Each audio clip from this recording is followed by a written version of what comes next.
안녕하세요. 네, 만나서 반갑습니다. 여러분들과 식품위생학을 같이 공부해 나갈 김지연입니다.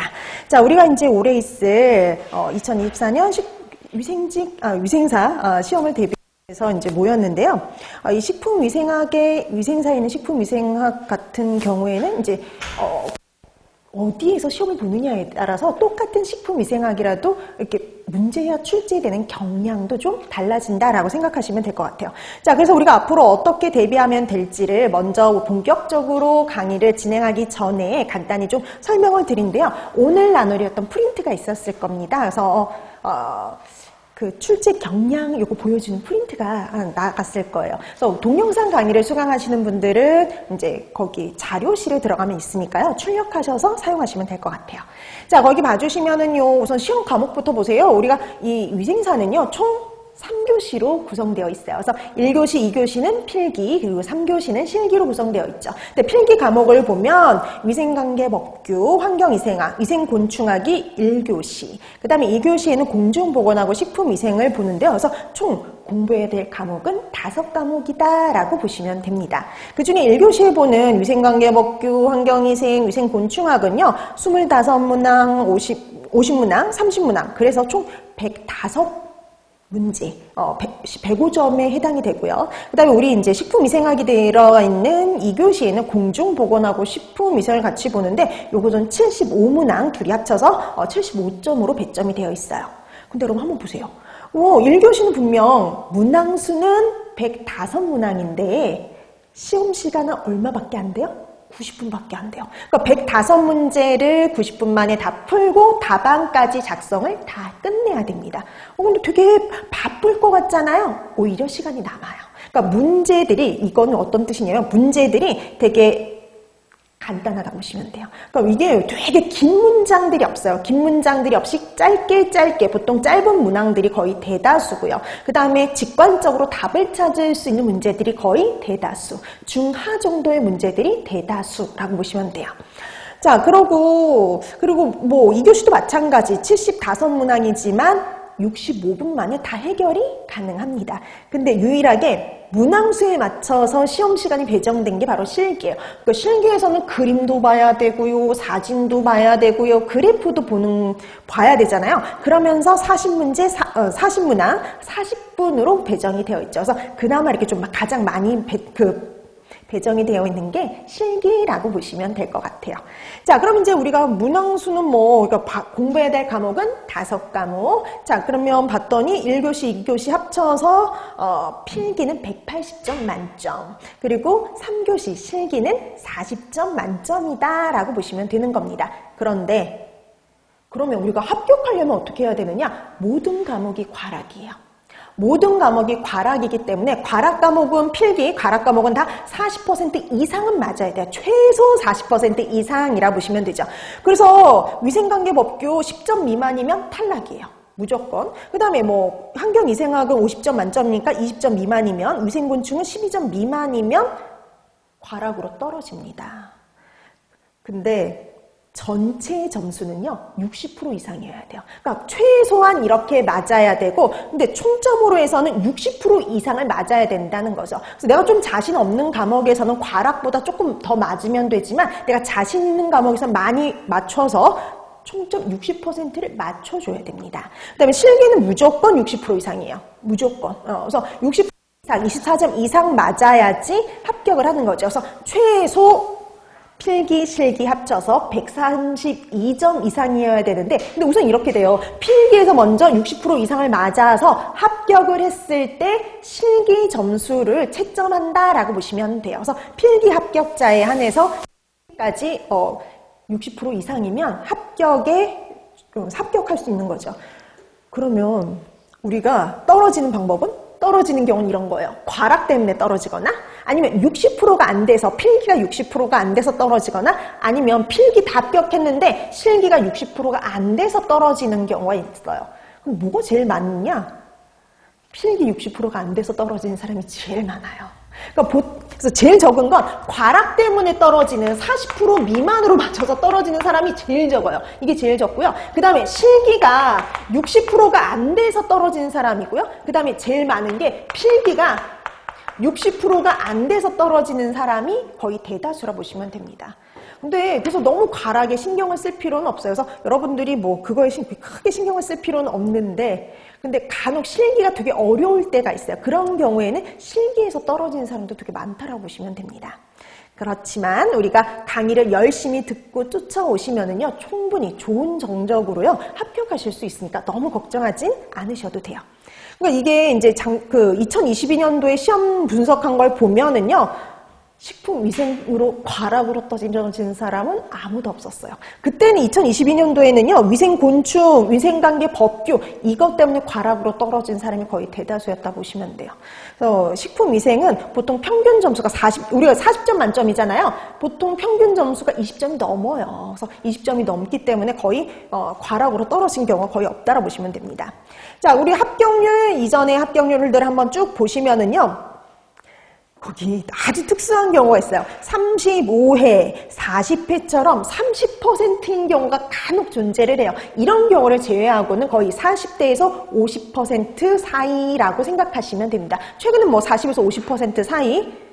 근데 여러분 거기 또 한번 보세요. 44회 때는 60%가 넘죠. 이런 경우도 되게 특수한 경우예요. 이게 60%가 넘어가는 경우에도 되게 특이한 경우고요. 보통은 40에서 50% 정도라고 보시면 됩니다. 자, 그 정도의 합격성을 보이는데, 근데 여러분 거기 보세요. 평균 성적 보세요. 필기, 실기, 합친 평균 성적이요. 132점을 넘어가는 경우가 되게 드물지 않아요? 생각보다 평균 성적이 되게 낮잖아요. 왜냐하면 이거는 합격한 사람만의 평균 성적이 아니라 합격, 불합격 모든 사람의 평균 성적이다 보니까 합친 평균 성적이다 보니까 이렇게 되는 거예요. 자, 그래서 생각보다 위생사 합격률 되게 높은 편은 아니고요. 그리고 평균 성적도 그렇게 높은 편은 아닙니다. 근데 뭐 우리 학원 강의를 열심히 수강하시고 열심히 준비하신 분들은 다 좋은 성적을 거두세요. 그래서 너무 걱정하실 필요는 없다라고 생각해 두시면 됩니다. 자, 그럼 이제 앞으로 이렇게 지금 이 정도의 합격률을 보이고 보통 100명이 치면 한 5명은 합격할 정도의 그 정도로 시험 문제가 출제된다라고 생각하시면 돼요. 그래서 문제답 이렇게 외워가지고는 약간 위험할 수 있단 말이죠. 간혹 갑자기 어렵게 나오거나 이렇게 되면 대처가 안 돼요. 그러니까 똑같이 문제가 나왔을 경우에 문제가 안 되지만 항상 문제가 똑같이 출제되는 건 절대 아니거든요. 조금만 달라져도 왠지 새로운 문제로 보일 수가 있기 때문에 기본 이론을 탄탄히 하는 게 제일 중요하다라고 생각하시면 됩니다. 자, 그럼 이제 식품위생 어떻게 공부를 해야 되는지, 어떤 파트를 좀 더 공부해야 되는지를 한번 알아볼 건데요. 거기 식품위생의 출제 경량 한번 봐주세요. 자, 식품위생 출제 경량을 보면 식품위생은 필기에서도 나오고요. 실기에서도 출제가 되고 있어요. 자, 그래서 보면은 필기에서는 40문항이 출제가 되는데요. 공중보건 다음에 식품위생이 이제 이렇게 40문항이 나와 있어요. 자, 근데 거기 나왔더니 비율이 있네요. 그쵸? 비율이 있어요. 자, 식품위생의 개요 파트에서는 2문제 내지 4문제가량 출제가 되고요. 식품과 미생물 파트에서는요, 5문제 내지 8문제까지도 출제가 될 때가 있어요. 그래서 비율은 조금씩 달라지긴 합니다. 그 다음에 식중독은 항상 똑같아요. 15문제. 자, 그 다음에 감염병은 보통 6문제가량, 그 다음에 기생충은 보통 2문제가량, 2~3문제 정도 출제가 된다라고 보시면 되고요. 첨가물은 거의 4문제예요. 이제 간혹 달라지기도 하지만 거의 4문제. 그 다음에 GMO하고 방사선은요, 한 문제예요. GMO, 방사선이 있는데 한 문제가 나온다는 소리는 둘 중에 하나가 나온다는 소리예요. 그래서 2022년도에만 GMO가 나왔고요. 나머지는 다 방사선 조사 문제가 출제가 됐었습니다. 그 다음에 마지막 해썹. 이 해썹 파트에는 항상 2문제가량 출제가 되고 있어요. 항상 2문제예요. 자, 이래서 특히 그럼 중요한 게 이렇게 눈에 보이지 않아요? 특히 여러분들이 집중해서 공부해야 될 파트라고 하면은 식중독 이렇게 생각하시면 돼요. 그리고 식품위생은 되게 어려운 문제가 출제가 되지 않고요. 직관적으로 바로 답을 찾을 수 있는 문제들이 보통 출제가 되어서 알면 바로 답을 찾을 수 있는, 그래서 요령만 잘 파악해서 문제를 풀면 좋은 성적을 거둘 수 있는 파트가 바로 식품위생입니다. 자, 그 다음에 이제 실기에서도 식품위생 문제가 출제가 되는데요. 14문항, 그러니까 40문제 중에 14문항이 식품위생과 관련된 문제예요. 한번 보세요. 문제는 항상 15번부터 28번까지가 식품위생과 관련된 문제라고 보시면 됩니다. 그래서 여기는 파트가 5개로 나눠져 있는데 거의 비슷하죠. 그래서 항상 2문제 내지 4문제가량 그래서 비슷비슷하게 이렇게 출제가 된다라고 보시면 돼요. 어느 쪽에서 한 문제가 더 나오면 어느 쪽에서 한 문제가 좀 줄어드는 이런 형태로 문제가 출제가 되고 있어요. 그래서 여기는 두루두루 공부해야 될 파트라고 보시면 돼요. 중요도가 거의 비슷비슷한 파트라고 생각하시면 되겠습니다. 자, 이렇게 해서 우리가 식품위생 필기, 실기 이걸 2가지를 다 공부를 하셔야 되는데 우리가 8주 동안 이걸 다 해야 되는 거잖아요. 그래서 우리가 앞으로 수업이 어떻게 진행이 될 거냐면요. 먼저 필기 공부를 먼저 할 거예요. 필기를 한 다음에 실기 파트를 공부를 할 건데요. 필기를 한 6주. 그다음에 실기는 2주 정도만 하면 충분합니다. 아니 실기를 2주만 하면 다 해결이 되는 이유가 있어요. 필기에서 웬만한 공부가 다 끝난다고 보시면 돼요. 그래서 필기를 공부를 실제 하지만 필기에 대한 건 필기뿐에서 끝나는 게 아니라 실기하고 거의 연계가 되어 있고요. 그리고 필기를 공부하면 실기도 거의 80% 이상은 공부가 끝나요. 나머지 이제 20%를 공부하는 거죠. 그래서 나머지 20%를 2주간에 걸쳐서 공부한다라고 생각하시면 되는 거예요. 그러니까 예를 들어서 이런 거예요. 예를 들어서 여러분 장염비브리오균 알죠? 이 장염비브리오균에 대해서 공부를 합니다. 그러면 이제 우리가 이런 거예요.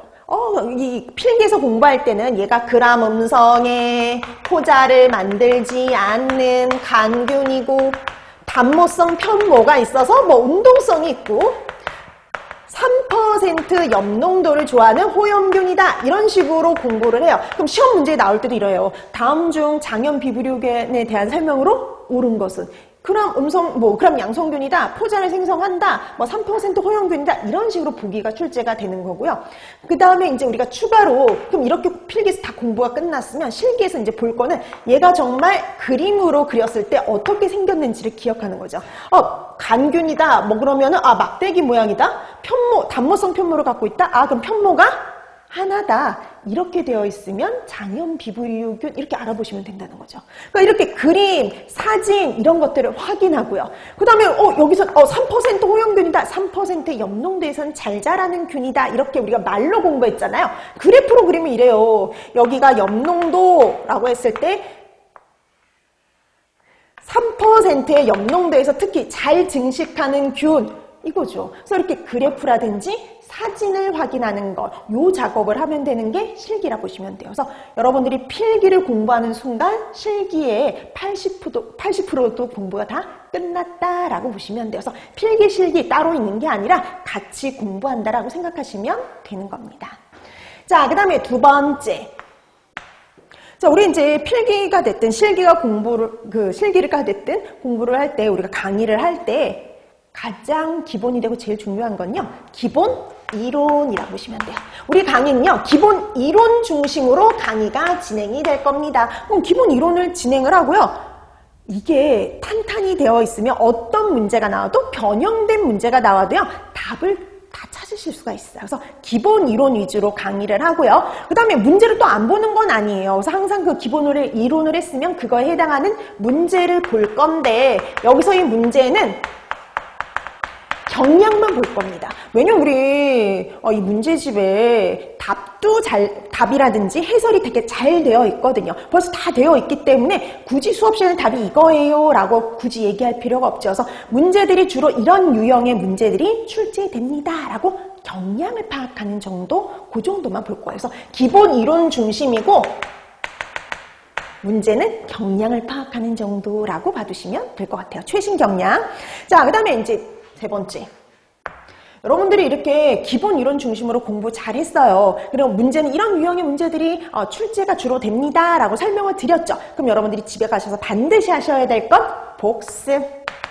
그날 한 내용들은 그날 반드시 복습하는 게 가장 좋아요. 왜냐하면 사람의 기억력은 한계가 있거든요. 조금만 지나면 다 까먹죠. 그래서 기억이 잘 날 때 복습을 하면 단시간에 복습이 끝나지만요. 한참 뒤에 하게 되면 기억이 가물가물하죠. 그래서 복습을 하는데 훨씬 많은 시간이 걸려서 되도록이면 그날 한 내용은 그날 복습하기. 그럼 그 복습하고 기본 이론 주요 내용이 뭐였는지 한번 복습을 하고 그 다음에 우리 문제 경량만 봤잖아요. 답 가리고 문제 한번 풀어야죠. 그래서 내가 이걸 어느 정도 맞을 수 있는지 이런 유형의 문제가 출제가 되면 내가 맞을 수 있는지 한번 해보는 겁니다. 연습해보기입니다. 그래서 이렇게 복습을 했죠. 그리고 여기서 끝나는 게 아니라 여러분들에게 복습할 기회를 한 번 더 드릴 거예요. 다음 시간부터는요. 수업 창고 프린트가 창고 프린트가 하나 더 나갈 거예요. 복습 프린트물이에요. 이 복습 프린트물은 최근 경량에 맞춘 시험 문제 유형하고 비슷한 유형의 문제들로 구성되어 있어요. 복습 문제들로 구성이 되어 있는 복습 프린트물을 다시 한번 나눠드릴 겁니다. 보통 이제 10문제에서 한 20문제 가량으로 구성이 되어 있는데요. 여러분들이 수업 전에 한번 풀어보시는 거죠. 지난 시간 한 내용을 다시 한번 복습할 기회를 드릴 거예요. 그래서 되도록이면 책 보지 말고 여러분들이 어느 정도 내가 공부를 해서 어느 정도 풀 수 있는지 한번 복습 프린트물을 통해서 다시 한번 복습을 해두시면 되는 겁니다. 자, 이렇게 해서 기본 이론 들었죠. 경량 파악했죠. 집에서 한번 복습하고 그 다음 주에 와서 다시 한번 복습을 하면요.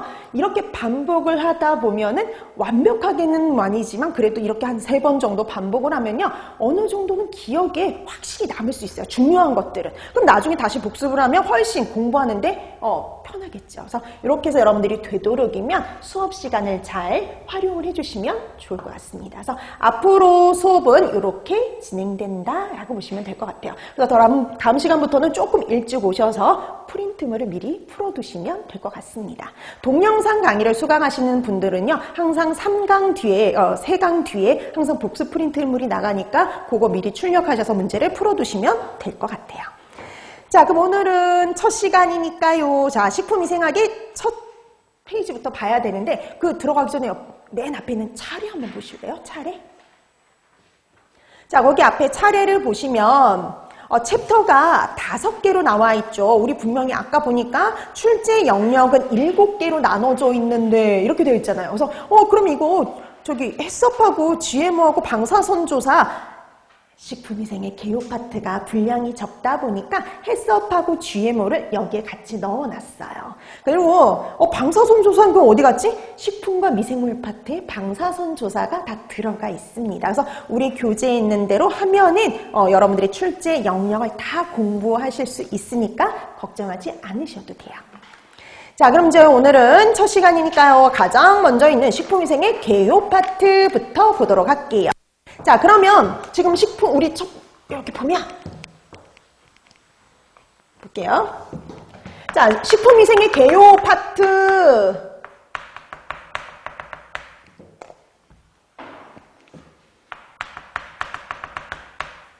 개요 파트라고 하지만 이 개요뿐만 아니라 해썹, GMO도 여기 포함이 되는 거죠.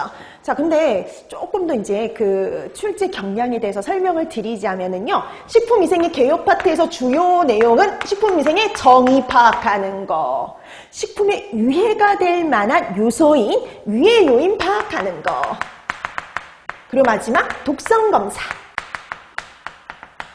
이렇게 4가지 식품위생의 개요 파트의 주요 내용은 딱 요 4가지라고 볼 수가 있는데요.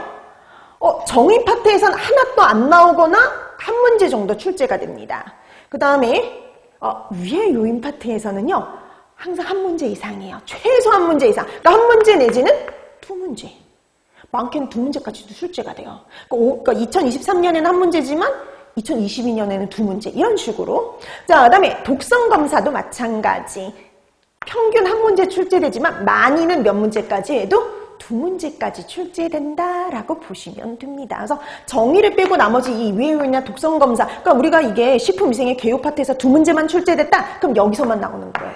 유해 요인 그리고 독성 검사 이런 식으로. 근데 3문제까지 있다? 정의 한 문제 더 나오는 거죠. 4문제 출제됐다? 그러면 유해 요인이나 아니면 독성 검사에서 2문제가 출제가 된다 이렇게 보시면 되는 겁니다. 자, 그 다음에 해썹은 항상 몇 문제예요? 2문제. 그 다음에 GMO는 아예 안 나오거나 한 문제 정도라고 생각하시면 될 것 같습니다. 자, 그래서 여기도 분량은 얼마 안 되는데 분량 정말 제일 적은 파트거든요. 분량은 적지만 알차게 나오는 파트라고 보시면 됩니다. 자, 그러면 우리가 처음 식품위생의 정의부터 보도록 할게요. 뭐 식품의 정의도 있는데 뭐 이거는 뭐 참고적으로 보시면 됩니다. 식품위생법에 나와 있는 식품의 정의를 보시면은요. 모든 음식물이요. 모든 음식물. 근데 뭘 제외하냐면 의약품으로 섭취하는 걸 제외하죠. 그래서 의약품으로 섭취하는 것을 제외한 음식물을 가지고 우리가 식품이라고 얘기를 하죠. 자, 그럼 이제 중요한 건 바로 식품위생 정의예요. 우리 단골 문제. 자, 첫 번째 단골 문제. 식품위생의 정의 파악하기. 주로 식품위생의 정의에서는요. WHO의 정의하고 식품위생법에 나와 있는 정의가 특히 잘 나옵니다. 근데 딱 한 번 나온 거지만 나온 게 하나 더 있어요. 어원이요. 식품위생의 어원. 아, 이거 제일 누가 먼저 말했냐? 식품위생이란 단어, 위생이라는 단어를 가장 최초로 말한 사람이 누구냐? 이게 한번 나온 적 있어요. 딱 한 번이긴 하지만 그래도 나온 적 있으니까 한번 말하고 넘어가는데요. 장자요. 장자. 그때 보기가 공자, 맹자 이랬어요. 순자 뭐 이랬는데 장자가 가장 먼저 위생이라는 단어를 사용을 했다, 용어를 사용했다라고 보시면 될 것 같습니다. 자, 그 다음에 이제 식품위생의 정의 파악해야 되는데요. 식품위생의 정의에서는 WHO의 정의하고요. 자, 그 다음에 식품위생법에 나와 있는 식품위생법 상의 정의 두 가지를 기억을 해두시면 돼요. 그러니까 얘네들은 가로놓기나 전체를 물어보는 문제가 나올 수가 있어요. 자, WHO의 정의부터 볼게요. 식품을 생육하고 재배하고 생산하고 제조하는 단계, 아주 처음부터 마지막 사람이 섭취하기까지 모든 단계에서요. 식품의 안전성, 건전성, 완전 무결성이죠. 그러니까 가장 중요한 게 그거예요. 그래서 식품을 생육하고 제조하고 생산하는 것부터 마지막 섭취하기까지 모든 단계에서요. 세 가지를 확보해야 되죠. 안전성, 건전성, 그리고 완전 무결성. 요 세 가지를 확보하기 위한 모든 수단이다 라고 보시면 됩니다. 가장 포인트가 되는 단어는 요 세 가지예요. 안전해야 되고요. 건전해야 되고요. 완전 무결해야 돼요. 그래서 이거 그때 가로넣기로 쉬운 문제가 나왔었습니다. 최근에. 자, 그 다음에 바로 이제 작년에 나왔던 따끈따끈한 문제인데요. 식품위생법상의 정의요. 식품위생법상에, 우리나라 식품위생법상에 식품위생의 정의가 있거든요. 여기는 대상이 잘 구별될 수 있어요. 그래서 우리는 보통 식품위생 그러면은 당연히 식품은 들어가지만 식품뿐만 아니라 식품에 들어가는 첨가물, 그 다음에 기구, 용기, 포장을 대상으로 하는 음식물에 관한 위생이다 라고 되어 있어요. 그래서 요 5가지가 꼭 들어가 있어야 되죠. 그래서 식품위생법에서는요, 대상 요 5가지가 꼭 들어가 있어야 돼요. 그래서 우리가 식품위생이다 라고 하면 식품은 당연히 들어가지만 식품에 첨가하는 첨가물, 그 다음에 식품을 포장하고 담는 기구, 용기, 포장까지가 모두 대상이 될 수가 있어요.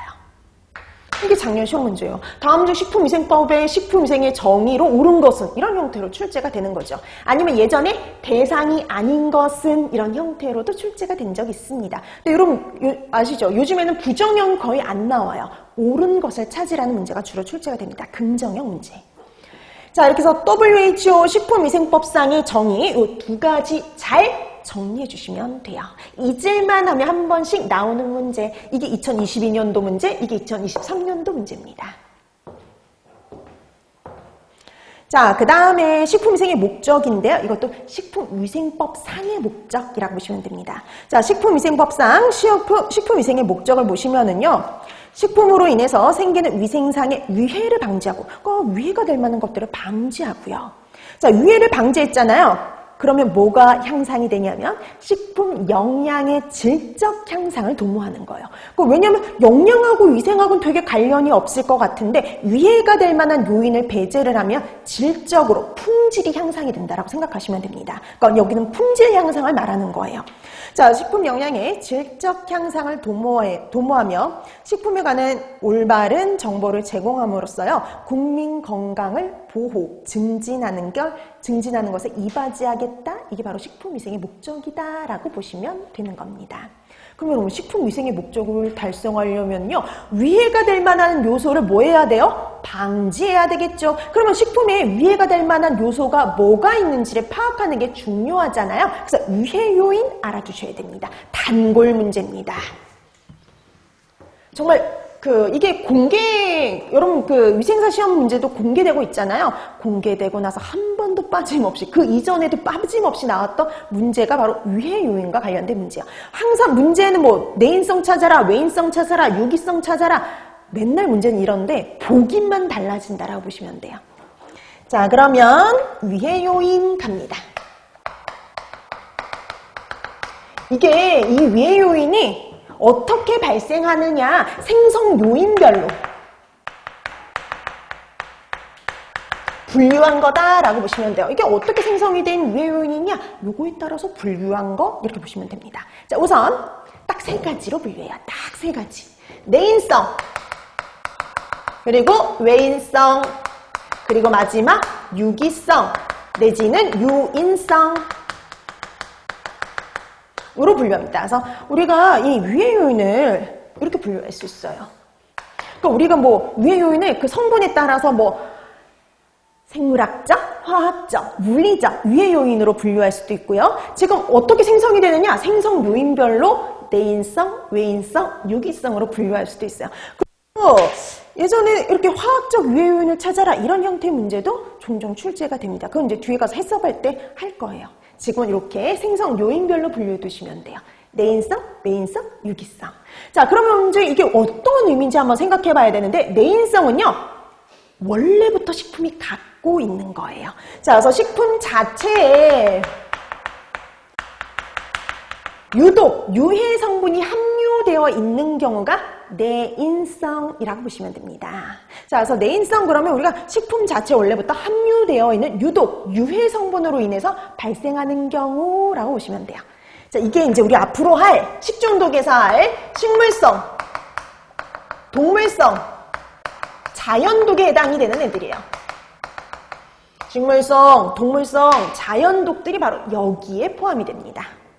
그래서 우리가 독버섯의 독성분이라든지, 그리고 우리 솔라닌, 감자의 싹이난 부위에 들어있는 뭐 솔라닌이라든지, 그 다음에 뭐 보고독이라든지, 그 다음에 조개독, 이런 애들이 바로 여기에 해당이 되죠. 그래서 나중에 우리가 식중독의 이런 자연독을 보고 나면은 자연스럽게 내인성 유해 요소에 해당하는 애들을 구체적으로 파악할 수가 있어요. 그래서 식물성, 동물성, 자연독에 해당이 되는 애들이 바로 내인성 유해 요소이다라고 기억을 해두시면 되는 겁니다. 자, 그 다음에 그거 말고 생리작용 성분도 있거든요. 그 생리작용 성분 중에 특히 보기에 잘 나오는 애들, 그러니까 생리작용을 일으키는 물질인데 원래 식품 자체에 함유된 것들이 있어요. 간혹 복숭아를 먹고 고등어를 먹고, 그 다음에 아니면 뭐 오징어 같은 애들을 먹고 알레르기를 일으키는 사람들 있죠. 그러니까 이거는 원래부터 식품에 들어있는 성분 때문에 알레르기가 일어나는 거잖아요. 그래서 이거를 식물성 알레르겐, 알레르겐이라고 얘기해요. 식품에서 유발할 수 있는 알레르겐, 식이성 알레르겐. 그래서 이런 식이성 알레르겐도 내인성 유해 요인입니다. 그러니까 원래 식품 자체가 갖고 함유된 성분 때문에 발생하는 거니까 식이성 알레르겐도 대표적인 내인성 유해 요소라고 보시면 돼요. 자, 그래서 이 식이성 알레르겐도 거기다 플러스 더 하나 추가된다, 보기로 잘 나오는 애, 이렇게 생각하시면 됩니다. 자, 그 다음에 두 번째, 외인성, 이렇게 나와 있죠. 자, 외인성은요, 원래 식품 자체에 함유된 게 아니라, 식품 자체에 함유된 성분에 의해서 발생하는 게 아니라 외부로부터 들어온 경우예요. 외부로부터 유입, 혼입된 경우라고 보시면 됩니다. 외부에서 들어온 경우. 그래서 대다수는 여기에요, 솔직히. 대다수는 외인성이다, 이렇게 생각하시면 돼요. 대다수 외인성입니다. 자, 그래서 대다수는 외인성이에요. 그래서 우리 세균, 바이러스, 곰팡이 이런 애들 다 여기에 해당이 됩니다. 미생물들. 그래서 세균, 바이러스, 곰팡이 이런 애들. 그 다음에 기생충, 원충류의 기생충. 그래서 세균, 바이러스, 곰팡이, 기생충 이런 애들. 원래 식품 자체가 있는 게 아니라 오염이 된 경우죠. 유입된 경우. 그 다음에 유해 첨가, 뭐 이렇게 유해 화학 물질도 유해 첨가물, 잔류 농약, 유해 금속, 방사능 물질 이런 애들이요. 얘들 다 보기로 나왔던 것들이에요. 답으로 나왔던 것들이라 보시면 돼요. 자, 이런 애들 외부로부터 들어올 수 있는 대다수의 화학 물질, 그다음에 세균, 세균 같은 미생물, 기생충 이런 것들이 다 외부로부터 들어올 수 있는 외인성 유해 요소다라고 보시면 되는 겁니다. 자, 그다음 이제 마지막 유기성이에요. 그러면 얘는 그럼 우리 다 나온 것 같은데? 원래 식품 자체에 들어있는 성분, 그다음에 식품 자체에 있는 게 아니라 외부에서 들어온 거. 이거 말고 그럼 유기성, 유인성은 뭐냐? 식품 자체에 들어있던 성분이 아니라 우리가 식품을 제조하거나 가공하거나 조리하거나 하는 과정 중에 저장하는 중에 생성되는 물질이에요. 중간에 만들어내는 물질. 그래서 중간에 만들어지는 물질에 의해서 발생하는 걸 유기성, 유해요인 이렇게 보시면 돼요. 그러니까 원래 식품이 갖고 있는 성분에 의한 건 내인성, 외부에서 들어온 건 외인성, 그리고 중간에 생성되는 물질에 의해서 발생하는 건 유기성이다. 이렇게 분류해 두시면 됩니다. 근데 이걸 이렇게 물어보진 않고요. 구체적인 애들이 보기로 나와요. 다음 주 유기성, 유인성, 유해요인은 이게 작년 시험 문제입니다. 그럼 유기성,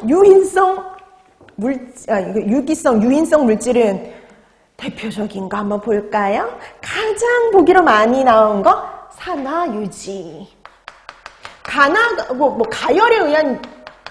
가열에 의한 산화든지 자동 산화든지 상관없이 산화된 유지. 그러니까 여러분 원래 유지, 신선한 기름 문제가 되지 않지만 산화되게 되면요 유해 물질인 과산화물이 만들어질 수 있어요. 그래서 보기로 가산화물 이렇게 나오기도 하고 산화된 유지 이렇게 나오기도 합니다. 단골이에요. 답으로 단골로 제일 잘 나와요. 자, 그 다음에 그 외에 또 뭐가 있느냐면요. 여러분 아마 들어보셨을걸요? 탄 음식에 들어있는 발암성 물질. 그냥 우리가 육류, 갈비에는 없는데 갈비를 우리가 직화구이하는 경우, 우리가 숯불구이하는 경우 타는 부분이 생기죠. 그 탄 부위에서 발암성 물질이 만들어져요. 벤조피렌. 보기로 잘 나오는 애들이에요. 자, 그 다음에 또 그 보기로 잘 나오는 것 중에 뭐가 있느냐면, 우리 봤더니 이런 애들도 있어요. 햄, 베이컨, 이런 거 제조할 때 생성될 수 있는 발암성 물질이 있어요. 그리고 햄, 베이컨, 이런 거 제조할 때도 발암성 물질이 만들어지거든요. 니트로사민. 자, 그 다음에 또 보기로 잘 나오는 것 중에 뭐가 있느냐면요. 우리 나중에 화학성 식중독 가서 다 하는 것들이긴 하지만 한 가지 더 하자면 여러분 감자 있죠. 감자 같은 탄수화물 식품을요. 고온으로 조리할 때 발생하는 유해물질이 있어요. 그게 바로 누구냐. 감자 같은 거 튀길 때 발생하는 유해물질이거든요. 아크릴 아마이드. 두루두루 보기로 잘 나오는 애들이라고 보시면 됩니다. 그 외에도 메탄올이라든지 우리가 술 만들 때 집에서 술 같은 거 만들 때 메탄올 같은 애들도 생성이 될 수가 있고요. 그 다음에 그 외에 수돗물 있죠. 수돗물을 염소 소독할 때도요. 발암성 물질인 트리할로 메탄 같은 것들도 만들어져요. 그래서 얘네보다는 이 앞에 있는 애들이 보기로 더 잘 나온다라고 보시면 됩니다. 자, 이렇게 해서 유기성, 유인성, 유해요인 얘는요. 말 그대로 얘네들은 중간에 만들어진 물질이라고 보시면 되고요. 이런 애들이 바로 유기성, 유해요인이다, 대표이다라고 봐두시면 됩니다. 자, 그래서 이렇게 이거 세 가지 구분하는 거예요. 그래서 보기가 이렇게 주어졌을 때 이게 내인성인지 외인성인지 유기성인지 분류하실 수 있으면 됩니다. 자, 이렇게 해서 이거 분류하는 문제 정말 단골이다라고 하면서 생각하시면 되고요. 그러니까 2022년에는 내인성, 외인성 두 가지 다 나왔고요. 작년에는 유기성 나왔거든요. 그럼 내년에는 이 두 개에서 나올 가능성이 상당히 높다라고 보시면 됩니다.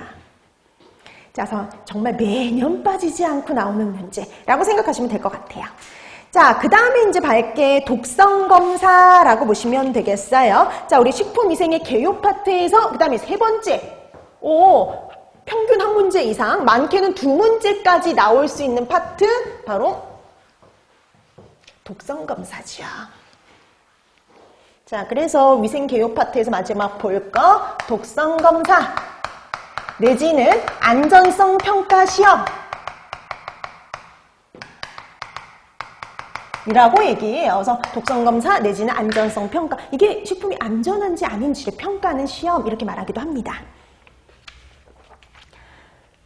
자, 그래서 오늘 나눠드렸던 프린트 있죠? 아까 출제 경량 프린트 뒷장 한번 잠깐 넘겨보실래요? 자, 뒷장 잠깐 넘겨보시면 거기 안전성 평가 시험이 이렇게 두 가지로 나눠진다라고 되어 있죠. 안전성 평가 시험은 일반 독성 시험과 특수 독성 시험으로 나눠져요. 보통 일반 독성 시험은 이걸 얼마나 시험 물질을 얼마나 투여하느냐에 따라서 급성, 아급성, 만성 독성 시험으로 나눠지고요. 보통 여기서 여러분 시험 문제가 출제가 됩니다. 여러분 시험 문제는 보통 일반 독성 시험인 급성, 아급성, 만성의 이 세 가지 중에 하나가 출제가 돼요. 자, 그다음에 특수 독성 시험은 이런 일반적인 경우가 아니라 특수한 뭔가 다른 걸 시험하는 경우인데요. 뭐 변이원성, 발암성, 최기형성, 번식 시험 이런 것들이 있어요. 얘네들이 보기로 같이 나와요. 그래서 이런 애들이 나오면 얘네들은 특수 독성 시험이야 라는 정도 파악해 두시면 충분합니다. 자, 그럼 우린 뭐 위주로요? 일반 독성 시험 위주로 공부해 두시면 돼요. 자, 그러면 여기 하나씩 갑니다. 자, 제일 먼저 나온 거 급성 독성 시험이라고 보시면 돼요. 자, 급성 독성 시험에서 관련해서 처음 기억할 건 이거예요. 얘는 그 자체가 나와요. 실험 동물에게 1회만 비교적 다량을 투여해서 1, 2주간 그 독성을 평가하는 시험을 가지고 뭐라고요? 급성 독성 시험. 딱 이렇게 나와요. 실험 동물에게 1회만 비교적 다량을 투여해서요. 1, 2주간 독성을 평가하는 시험은 이렇게 해서 벌써 2번 이상 출제가 됐어요. 최근에만 2번이에요. 그러니까 2017년에 나왔죠. 2020년에 똑같이 해서 나왔어요. 자, 그래서 꼭 기억해 두세요. 실험 동물에게 비교적 딱 한 번만요. 1회만. 그래서 얘는 요즘에는 자꾸 이제 벗어난 게 나와서 한 번만 투여하잖아요. 단회 독성, 단회. 딱 한 번. 한 번만 투여하는 독성 시험이다 라고 얘기하기도 합니다. 자, 그래서 1회만 비교적 다량을 투여해서요. 1, 2주간 길게도 안 가요. 딱 1, 2주 그 독성을 평가하는 시험법이다 라고 봐주시면 됩니다. 그래서 우리가 뭐 흰지, 생지 이런 애들을 대상으로 해서 1, 2주간 독성 평가를 하는데 그럼 이게 독성이 강하다, 약하다 이건 누굴 가지고 표현을 하느냐? 바로 LD50이요. 그러니까 우리가 이게 1회만 비교적 다량 투여해가지고 얼마나 독성이 강하냐? 독성을 이제 나타낼 때 독성을 표현하는 지표로요. 여러 가지를 쓸 수 있어요. 독성을 표현하는 지표로 뭐 LD50을 쓰기도 하고 LC50을 쓰기도 하고 이 LD50이 반수를 죽일 수 있는 반수치사량이거든요. 왜냐면 뭐 LC50은 반수를 죽일 수 있는 반수치사 농도라고 보시면 돼요. 그 다음에 뭐 최소치사량 뭐 이런 것 등으로 표현할 수 있어요. 독성을 표현한 지표는 여러 가지지만 여러분 제일 눈에 익숙한 게 있잖아요. 누가 제일 눈에 익숙해요? LD50을 가장 많이 들어봤죠. 그래서 우리가 보통 급성 독성 시험을 표현할 때 주로 사용하는 지표는 누구다? LD50이다 라고 보시면 돼요. 여러분 이거 2번 나왔어요. 한 번 이거요. 급성 독성 시험을 급성 독성 시험 시 독성을 평가하는 지표로 주로 사용하는 것은 이렇게 나온 적이 있고요. 이게 이제 2018년도 문제였다면 최근에 거꾸로 나왔어요. LD50으로 독성을 평가하는 시험법은 이렇게 해서 거꾸로 해서 출제가 됐어요. 그 완전히 이제 반전 문제가 출제가 되는 거죠. 그래서 LD50을 가지고 독성을 표현하는 건 누구예요? 급성 독성 시험. 이렇게 보시면 됩니다. 그래서 우리가 이렇게 표현하기도 해요. 우리가 급성 독성 시험 왜 하느냐? LD50을 구하는 게 목적이다라고 얘기하기도 합니다.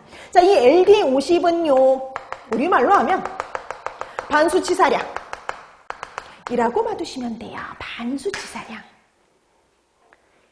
그래서 얘 같은 경우는 직접 얘가 이런 시험법을 물어보기도 하고 표현한 표현법에 대해서도 물어보기도 하고 그다음에 이 자체를 물어보기도 합니다. LD50에 대한 설명으로 옳은 것은 이렇게요. 그럼 여러분 한번 생각해 보세요. 이건 실험 동물의 몇 퍼센트예요? 50%. 반수죠. 그래서 50%를 치사시킬 수 있는 양. 자, 그래서 우리가 실험 동물의 50%를 치사시킬 수 있는 양이다라고 보시면 돼요. 그래서 동물 체중 킬로그램당 그램 수나 미리그램 수로 보통 표시를 합니다. 이런 애들이 다 보기로 나오는 거예요. 그래서 실험 동물의 50%를 치사시킬 수 있는 양, 죽일 수 있는 양을 의미를 하는 거고요. 동물 체중 킬로그램당 그램수로 표시하고요. 여러분 책에 다 있죠? 거기다 밑줄 그어두시면 돼요. 그 다음에 마지막 한 가지 더. 맨 마지막에 있는데요.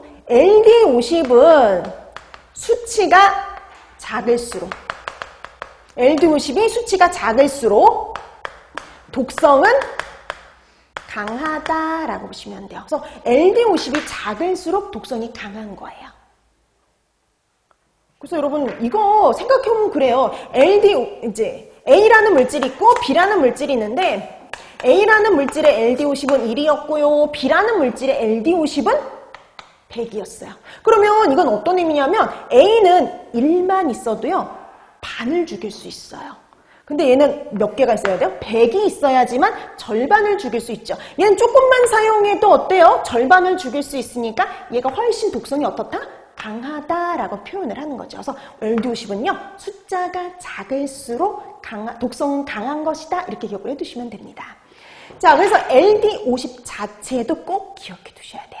자, 그래서 급성 독성 시험이 뭔지, 얼마 정도 투여하는 건지, 그 다음에 LD50과 관련되어 있다라는 거 잘 정리해 두시면 되는 겁니다. 자, 그 다음에 두 번째, 아급성 독성 시험은 이 정도만 기억하시면 돼요. 실험 동물의 수명의 10분의 1 기간만요.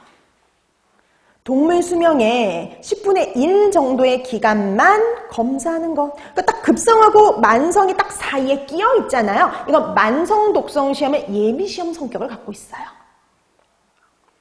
자, 그래서 그 정도만 기억하셔도 충분합니다.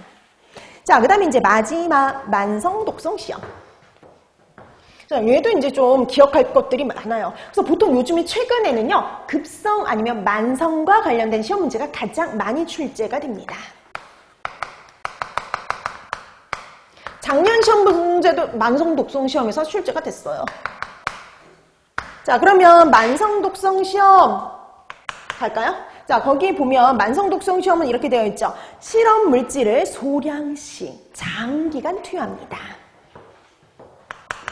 시험 물질을 소량씩 장기간, 여기서 이 장기간이라는 거는요 1, 2년 장기간 투여해가지고요. 그래서 우리가 흰지, 생지 같은 설치류를 사용하는 경우는 보통 2년 정도 실험을 해요. 근데 뭐 개나 고양, 뭐 개라든지 원숭이처럼 설치류가 아닌 애들을 실험할 때 보통 1년 정도 실험을 합니다. 그러면 1, 2년 이렇게 장기간 투여해서 그 독성을 평가하는 시험인데요. 얘는 뭘 구하는 게 목적이냐? 얘 같은 경우에는 이 동물에 대해서 이 동물이 평생 먹어도 문제가 되지 않는 최대 무작용 양을 구하는 게 목적이다라고 보시면 돼요.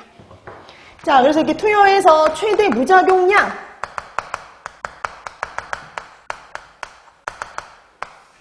이걸 구하는 게 목적이에요.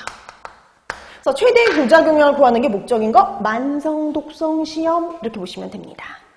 자, 그래서 뭐 얘는 이거하고 연결해서 제일 많이 나와요. 자, 최대 무작용량을 결정하기 위한 독성 시험법은 만성 독성 시험 이렇게 되는 거죠. 그것도 최근에 나왔던 시험 문제예요. 그래서 뭐 우리가 항상 그런 거죠. LD50을 구하는 게 목적인 건 급성 독성 시험. 그 다음에 최대 무작용량을 구하는 게 목적인 것은 만성 독성시험. 이렇게 연결해 두시면 돼요. 자, 그런데 이 최대 무작용량이라는 건 뭐냐면요. 동물을 우리가 대상으로 지금 실험을 했잖아요. 그래서 동물을 대상으로 했을 때 이 동물이 평생 먹어도요. 평생 일생 동안 먹어도 아무런 영향이 나타나지 않는 일일 투여 최대량이라고 보시면 돼요. 그러니까 평생 먹어도 문제가 되지 않는 일일 최대 투여량입니다. 자, 그 다음에 킬로그램당 미리그램 수로 표시를 하는데요. 그럼 이걸 왜 구할까? 이게 또 이제 연결이 돼요. 자, 이건 우리 최대 무작용량, 이건 동물을 대상으로 한 동물의 최대 무작용량이잖아요. 이걸 구하는 목적이 있어요. 만성 독성 시험을 통해서 최대 무작용량을 구하고 이 최대 무작용량에다가 안전계수를 나눠서요. 뭘 구하는 게 목적이냐면 사람의 일일 섭취 허용량.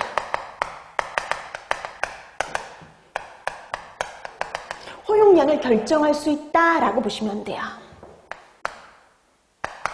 ADI라고도 하죠. 우리가 약자로 ADI, 일일 섭취 허용량. 그러니까 이거예요. 우리가 하루에 먹을 수 있는 하루 섭취량을 구하기 위해서 동물을 대상으로 해서 최대 무작용량을 검사하게 되는 겁니다. 구하게 되는 거예요. 자, 그래서 이거예요. 그래서 사람이 일일 섭취 허용량을 구하기 위해서 최대 무작용량을 결정을 하고요. 그 다음에 이 최대 무작용량을 결정하기 위한 시험법은 만성 독성 시험 이렇게 보시면 돼요. 그래서 그 이전에 문제가 이랬잖아요. 최대 무작용량을 결정하기 위한 독성 시험법은 만성 독성 시험. 그 다음에 작년 문제가 이거예요. 사람의 일일 섭취 허용량을 결정하기 위해서 시행하는 독성 시험법은 뭘까요? 당연히 만성 독성 시험 이렇게 되는 거죠. 이게 떨어져 있는 게 아니라 같이 연계되어 있습니다. 그래서 여러분 거기에 어떻게 되어 있냐면요. 사람의 일일 섭취 허용량은 동물의 최대 무작용량을 그대로 적용할 수 없잖아요. 이 최대 무작용량을 안전계수로 나눠서 일일 섭취 허용량을 계산하는 거다라고 보시면 돼요. 그래서 이 안전계수는요. 동물의 것을 사람에게 직접 바로 투시할 수가 없기 때문에 쓰는 안전계수라고 보시면 됩니다. 자, 그래서 사람의 일일 섭취 허용량은 최대 무작용량을 안전계수로 나누어서 사람의 일일 섭취 허용량으로 결정하게 되는 거죠. 자, 이렇게 해서 우리가 사람의 일일 섭취 허용량 ADI를 결정하기 위해서 먼저 최대 무작용량을 알아야 되고요. 이 최대 무작용량을 결정하기 위한 시험법은 만성 독성 시험이다. 이렇게 기억을 해두시면 됩니다. 자, 그 다음에 이제 최근에는 아니지만 뒷장 넘겨보시면 더 알아보기 위해서 여기서 또 시험 문제 나온 게 있어요. 2019년도에 일일 섭취 허용량이 나왔어요. 근데 그때 문제가 뭐였냐면 그거예요. 다음 중 사람이 일생 동안 평생 먹어도 바람직하지 않은 영향이 나타나지 않는 물질의 일일 섭취 허용량을 의미하는 것은 ADI예요. 약자 물어보는 것도 종종 출제가 됩니다. 그래서 일일 섭취 허용량 ADI라고 기억을 해두시면 돼요. 그러니까 일일 섭취 허용량은 별게 아니라 항상 하루 섭취량이긴 하루 섭취량인데 우리가 평생 먹어도 아무런 영향이 나타나지 않는 하루 섭취량이라고 보시면 되죠. 자, 그 다음에 그걸 구하기 위해서 최대 무작용량을 알아야 되는데 그 최대 무작용량은 동물을 대상으로 실험한 거니까 사람에게 바로 적용할 수가 없죠. 그래서 우리가 안전계수라는 걸 적용을 하는데 이 안전계수는 사람하고 동물의 개체차 10배. 그 다음에 사람마다도 개인차가 존재하지 않아요? 사람마다의 개인차 10배. 그러면 둘이 곱하면 얼마예요? 100배. 그래서 안전계수는 보통 100을 주로 사용한다라고 보시면 돼요. 그래서 100을 사용하는 게 가장 일반적이에요. 그래서 10에서 1000 사이 이렇게 하지만 가장 일반적인 숫자는 100이라 보시면 됩니다. 그래서 맨날 일일 섭취 허용량 계산하라는 문제 주어지면요. 거의 안전계수는 100이 주어진다고 보시면 돼요. 가장 일반적이에요.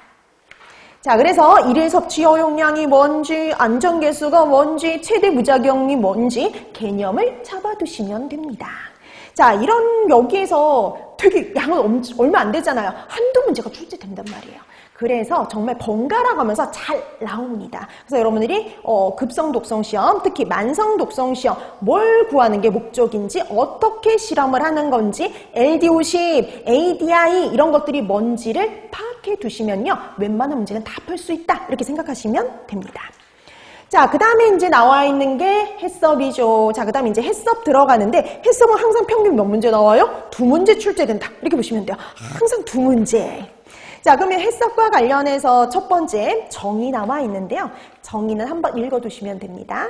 자, 이 해석이라는 건, 우선 여러분 거기 항상 이 약자 알아두셔야 된다 그랬잖아요. 그죠? 이거 요즘 최근에는 안 나왔는데 옛날엔 이거 물어보는 문제도 출제가 된 적이 있어요. 옛날 문제이긴 하지만. 자, 그래서 하자드 어널리시스, 크리티컬 컨트롤 포인트라고 해서 해석 이렇게 약자로 쓰죠. 근데 예전에는 여러분 이거 옛날에는요, 직역을 해서 썼어요. 위해 요소, 중점 관리 기준. 그러니까 예전에는 해썹을 직역을 해서 위해 요소, 중점 관리 기준 이렇게 직역을 해서 썼거든요. 근데 이게 지금 뭘로 바뀌었어요? 안전관리 인증 기준이야.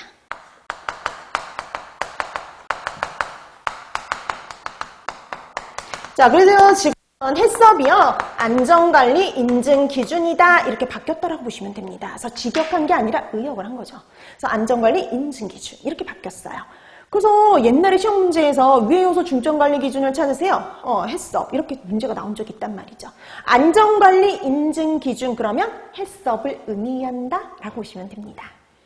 자, 정의를 한번 보시면요, 얘도 마찬가지 원료 단계부터 관리를 해요. 원료, 제조, 가공, 조리, 소분, 유통의 모든 과정에서요, 위해한 물질이 식품에 섞이거나 오염되는 것을 방지하기 위해서, 얘는 포인트가 있어요. 사전에 방지합니다. 자, 사전에 방지하기 위해서 각 가정의 위요소를 확인, 평가해서 중점적으로 관리하는 기준이다 라고 보시면 돼요. 그래서 얘는 일이 터지고 난 다음에 조치를 취하는 게 아니라 항상 선조치예요. 먼저 조치하는 게 포인트다라고 생각해 주시면 될 것 같습니다. 자, 그러면 요 해석과 관련된 거 보시면 해석 같은 이거는 뭐 중요하진 않지만 타격 이제 그 영양사에서 한번 나왔던 시험 문제인데요. 해석을 처음으로 시행한 나라가 있어요. 처음으로 최초로 시행한 나라는 어디냐? 미국이라고 보시면 됩니다. 미국. 그래서 만약에 이 해썹을 최초로 시행한 나라가 어디냐 이렇게 물어보면 미국 이렇게 보시면 돼요. 원래 나사에서 이 완전 무결한 우주인 식량을 개발하기 위해 가지고 안전해야 되잖아요. 그래서 이런 완전 무결한 우주인 식량을 개발하기 위해서 최초로 시행된 게 바로 해썹이거든요. 우주에 나가서 아프면 안 되잖아요. 그래서 우주에 나가서 아프면 안 되니까 이걸 절대 완전 무결하게 만들기 위해서 이 해썹이라는 시스템을 만들었죠. 그게 언제인 줄 아세요? 59년이에요. 59년. 근데 우리나라는 해썹을 언제 처음 시행했는지 아세요? 96년이요. 그러니까 되게 차이가 커요. 자, 이렇게 해서 해썹 마크도 한번 봐주세요. 해썹 마크 이렇게 씁니다. 자, 그 다음에 해썹의 구성 요소라고 되어 있는데요. 이 구성 요소는 별거 없어요. 해썹이죠? 두 개로 나누면 돼요. HA하고 뭐로요? CCP 두 가지로 나눠진다 라고 보시면 돼요. 하자드 어널리시스 위해 요소 분석, 위해가 될 만한 요소를 분석하는 거. 그 다음에 CCP 크리티컬 컨트롤 포인트 중점 관리점, 중요 관리점, 중요 관리점, 중점 관리점 이렇게 얘기를 합니다. 자, 이렇게 해서 우리가 해석과 CCP 두 가지로 나눈다라고 보시면 돼요. 위해 요소 분석과 중요 관리점으로 나눠요. 그러니까 위해가 될 만한 요소를 분석하고 어디를 중점적으로 관리할지를 결정한다라고 보시면 돼요. 그러면 H, 이걸 좀 봐야 될 게 있어요. 자, 잊을만 하면 한 번씩 나오는 문제. 자, 위해 요소 분석은 거기 보시면 원료나 공정에서 발생 가능한 생물학적, 화학적, 물리적 위해 요소를 분석하는 거. 위해 요소를 어떻게 분리했어요? 성분에 따라서 생물학적, 화학적, 물리적으로 나눈 거예요.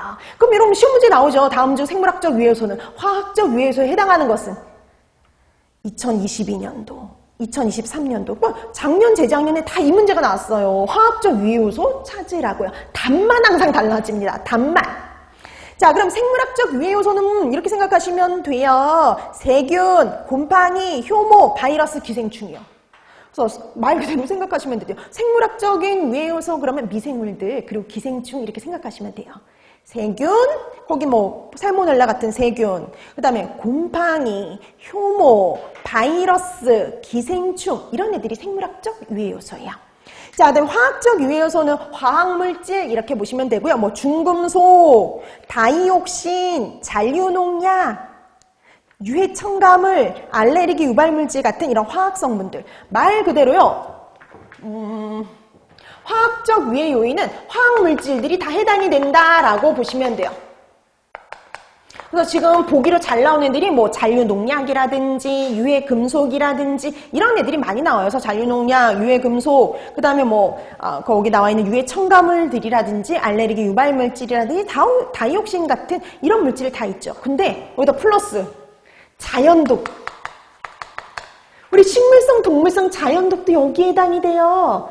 그럼 우리 독버섯의 독성분들, 보고독들. 왜 이거 식품이 있잖아요. 식품에 함유된 거니까 왠지 생물학적 유해 요소에 해당이 될 것 같지 않아요? 보고독, 그러니까 보고에 들어있으니까 이거 생물학적 유해 요소 아니야? 아니요. 보고독은 화학적 유해 요소예요. 그럼 이 보고독 자체는 화학물질입니다. 화학 성분이기 때문에 화학적 유해 요소로 분류된다라고 보시면 돼요. 성분에 따라서는 얘는 화학적 유해 요소입니다. 그래서 자연도 화학적 유해 요소라고 기억해 두시면 돼요. 자, 그다음에 물리적 유해 요소는요, 이물질들 이렇게 생각하시면 돼요. 금속, 조각. 여기서 중금속은 왜 화학적 유해 요소잖아요. 근데 금속 부스러기, 철가루 이런 애들은 이물질이라서 물리적 유해 요소입니다. 금속 조각, 돌조각, 유리 조각, 모발, 여러분들의 머리카락, 그다음에 곤충, 설치류의 분변. 그래서 여러분 곤충의 사체 이거 이물질이에요. 왜 곤충 하면 왜 생물학적 유해 요소일 것 같지 않아요? 근데 곤충은요 이물질이에요. 이물질. 그래서 곤충이라든지 뭐 설치류의 분변이라든지 이런 애들은 물리적 유해 요소로 분류된다라고 보시면 됩니다. 분류 문제 잊을만한 한 번씩 출제가 됩니다. 그래서 생물학적, 화학적, 여기도 물리적 유해 요소 세 가지 분류해 두시면 될 것 같아요. 자, 그다음에 해썹을 지원하는 프로그램 요거 나오는데요. 여기서부터는 조금 쉬고 나서 들어가도록 할게요.